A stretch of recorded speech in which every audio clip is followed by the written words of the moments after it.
Hello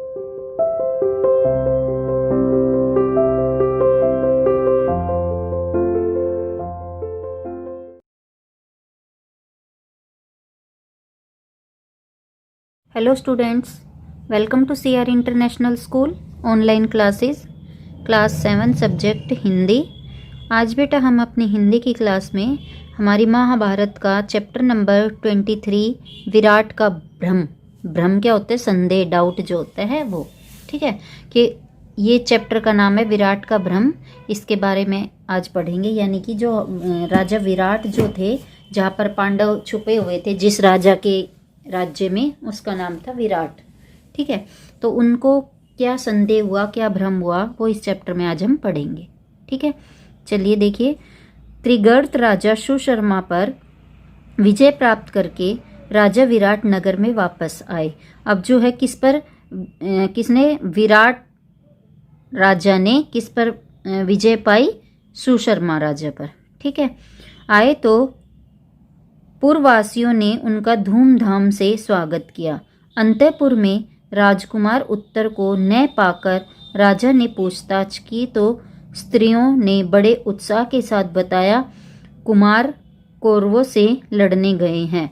अब ये क्या हो गया कि जैसे ये राजा नहीं गए थे, विराट राजा, इनका जो पुत्र था वो लड़ने के लिए गया था। तो जैसे वो जब आए तो उन्होंने पूछा कि भाई कहाँ गए हैं, तो वो बोले कि वो है ना कौरवों से युद्ध लड़ने के लिए गए हैं। देखिए आगे।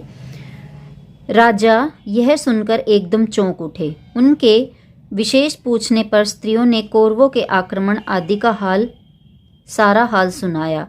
यह सब सुनकर राजा का मन चिंतित हो उठा। राजा को इस प्रकार शोकातुर होते देख कंक ने उन्हें दिलासा देते हुए, ये कंक कौन है? युधिष्ठिर है बेटा। ठीक है, कहा, आप राजकुमार की चिंता न करें, बृहन्नला सारथी बनकर उनके साथ गई हुई है। कंक इस प्रकार बातें कर ही रहे थे कि इतने में उत्तर के भेजे हुए दूतों ने आकर कहा, राजन, आपका कल्याण हो, राजकुमार जीत गए, कौरव सेना तितर बितर कर दी गई है, गायें छुड़ा ली गई हैं। यह सुनकर विराट आंखें फाड़कर देखते रह गए। उन्हें विश्वास ही न होता था कि अकेला उत्तर कौरवों को जीत सकेगा। पुत्र की विजय हुई, यह जानकर विराट आनंद और अभिमान के मारे फूले न समाये। उन्होंने दूतों को असंख्य रत्न एवं धन पुरस्कार के रूप में देकर खूब आनंद मनाया। इसके बाद राजा ने प्रसन्नता से अंतःपुर में जाकर कहा, सैनंद्री, चौपड़ की गोटे तो जरा ले आओ, चलो कंक से 2-2 हाथ चौपड़ खेल लें। आज खुशी के मारे मैं पागल सा हुआ जा रहा हूँ। मेरी समझ में नहीं आ रहा है कि मैं अपना आनंद कैसे व्यक्त करूं। दोनों खेलने बैठे। खेलते समय भी बातें होने लगी। देखा राजकुमार का शौर्य, विख्यात कौरव वीरों को मेरे बेटे ने अकेले ही लड़कर जीत लिया, विराट ने कहा।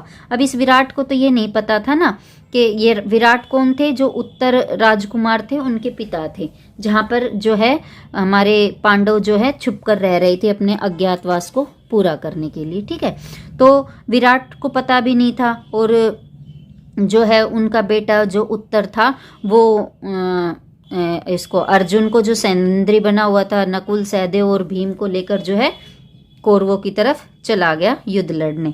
और फिर जब वो कई दिन तक उसने अपने बेटे को नहीं देखा, तो उन्होंने पूछा, तो वो बोले कि भाई वो युद्ध लड़ने के लिए गया हुआ है। यही बातें चल रही थी कि उसके विजयी का समाचार भी जो आ गया, और वो बहुत ज़्यादा खुश हुआ। फिर इस खुशी में उसने कहा कि मैं ना अपना आनंद व्यक्त करना चाहता हूँ, तो वो मनोरंजन करना चाहता था। उसने खेल शुरू किया कंक के साथ। कंक कौन है? युधिष्ठिर। युधिष्ठिर के साथ जो है चौसर खेलना शुरू किया, और खेलते खेलते भी वो उनसे बातें करने लगा कि भाई मेरा बेटा इतना शक्तिशाली है कि उसने जो है कौरवों की सेना को जो है तितर बितर कर दिया, हरा दिया। इस तरह से विराट जो है युधिष्ठिर से बातें कर रहे थे। अब युधिष्ठिर क्या करे? निसंदेह आपके पुत्र भाग्यवान हैं, नहीं तो बृहन्नला उनकी सारथी बनती ही कैसे? कंक ने कहा। विराट झुंझलाकर बोले, आपने भी क्या यह बृहन्नला की रट लगा रखी है? मैं अपने राजकुमार की विजय की बात कर रहा हूं और आप उसके सारथी की बड़ाई करने लगे। युधिष्ठिर ने अब बृहन्नला का नाम लेकर जैसे ही कुछ कहना चाहा, राजा ने से न रहा गया। अपने हाथ का पासा युधिष्ठिर के मुंह पर दे मारा। पासे की मार से युधिष्ठिर के मुख पर चोट लग गई और खून बहने लगा। इतने में द्वारपाल ने आकर खबर दी कि राजकुमार उत्तर बृहन्नला के साथ द्वार पर खड़े हैं, राजा से भेंट करना चाहते हैं। सुनते ही विराट जल्दी से उठकर बोले, आने दो, आने दो। कंक के इशारे से द्वारपाल को कहा कि सिर्फ राजकुमार को लाओ, बृहन्नला को नहीं।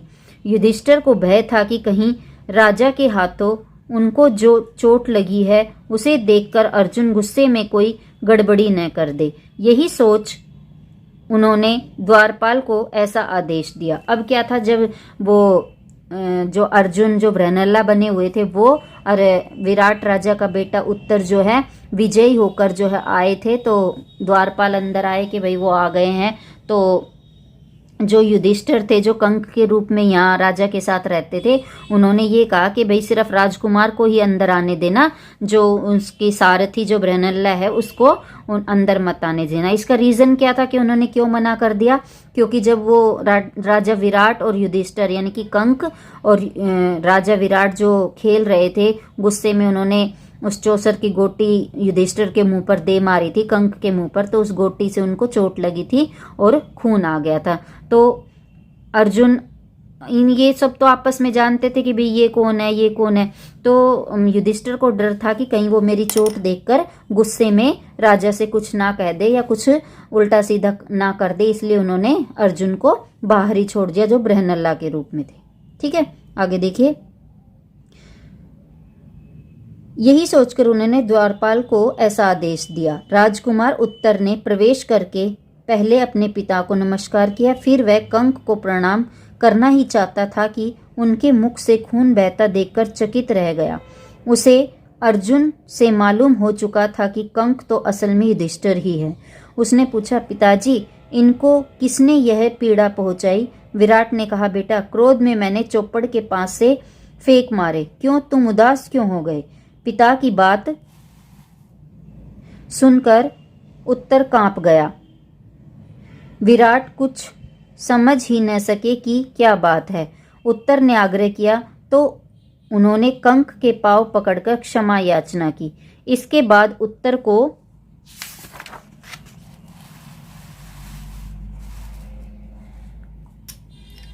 गले लगा लिया और बोले, बेटा बड़े वीर हो तुम।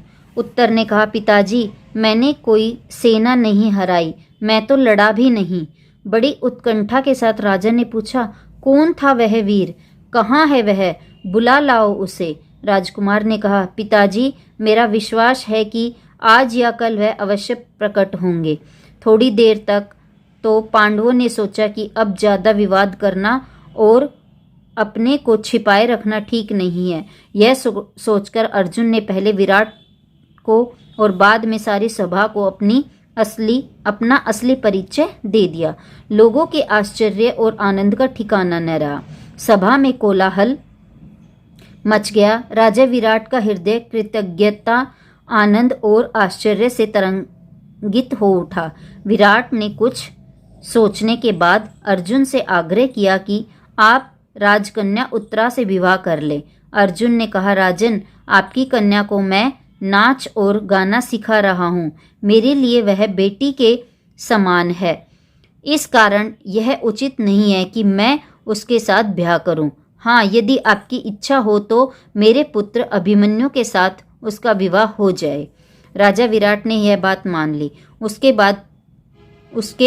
इसके कुछ समय बाद दुर्योधन के दूतों ने जाकर युधिष्ठिर से कहा, कुंती पुत्र महाराज दुर्योधन ने हमें आपके पास भेजा है। उनका कहना है कि उतावली के कारण प्रतिज्ञा पूरी होने से पहले अर्जुन पहचाने गए हैं, इसलिए शर्त के अनुसार आपको 12 वर्ष के लिए और वनवास करना होगा। इस पर युधिष्ठिर हंस पड़े और बोले, दूतगण शीघ्र ही वापस जाकर दुर्योधन को कहो कि वह पितामह भीष्म और जानकारों से पूछकर इस बात का निश्चय कर ले कि अर्जुन जब प्रकट हुआ था तब प्रतिज्ञा की अवधि पूरी हो चुकी थी या नहीं।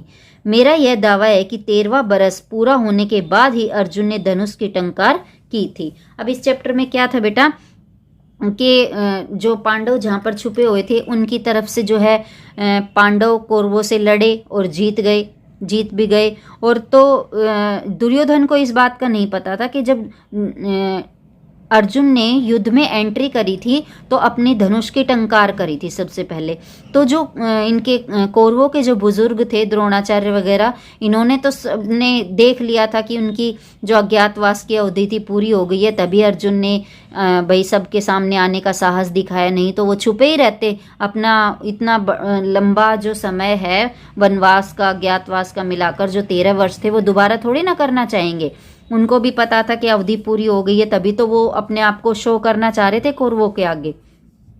और दुर्योधन को ऐसा लग रहा था कि उनकी अवधि पूरी नहीं है, तो दुर्योधन ने युधिष्ठिर के पास दूत भेजा और कहा कि तुम फिर से तैयार हो जाओ 12 वर्ष का वनवास के लिए। तो इस पर युधिष्ठिर ने जो है उस दूत को वापस यही कहकर भेजा कि दुर्योधन से कहना कि अपने बड़ों से पूछे कि जब अर्जुन के धनुष की टंकार हुई थी तब क्या मतलब कि वो अज्ञातवास की अवधि पूरी होगी थी, पूरी हो चुकी थी। ये हम युधिष्ठिर कह रहा था कि हम तो निश्चित रूप से कह रहे हैं कि पूरी हो चुकी थी। दुर्योधन को इस बात का नहीं पता, लेकिन उनके बड़ों को पता है, तो वो उनसे जाकर अच्छी तरह कंफर्म करे और फिर हमें अपना अगला संदेश दे कोई भी।